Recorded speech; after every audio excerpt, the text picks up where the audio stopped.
G'day hobby friends. If like me, you've recently either picked up some metal models or have done a terrible paint job like this lot here, and you want to strip them, but don't want to get completely covered in the gunk that comes with using the toothbrush to scrub it clear, follow on.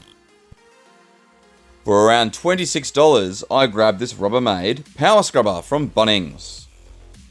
Combined with the $20 ultrasonic cleaner I picked up from Aldi, and a couple of dollars worth of methylated spirits, you have a combination that both strips your models easily, these have only been in there for 6 minutes, and stops you from flicking the stuff literally everywhere.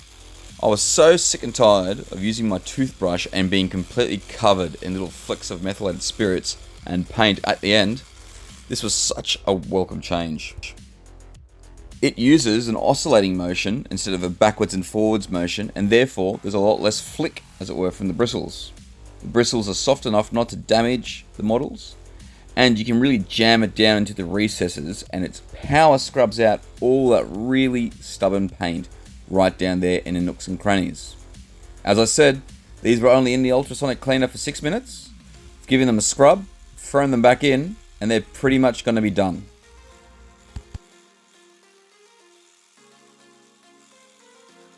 So for less than $50 for my total stripping setup for all of my models that I pick up secondhand, I would recommend this 100%.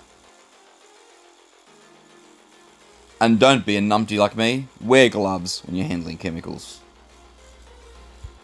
I have also seen some reports or information surrounding the use of methylated spirits in ultrasonic cleaners and possible dangers.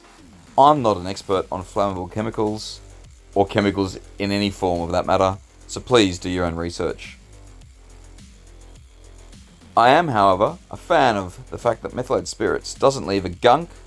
It lasts a long time. I've done about 50 models with this 1 litre bottle, and generally is fairly reusable and a lot less toxic than some of the other methods I've seen out there. When used in a well ventilated area, I haven't experienced any fumes of any kind, not real any staining, and no bad nasty build-up or chemical residues.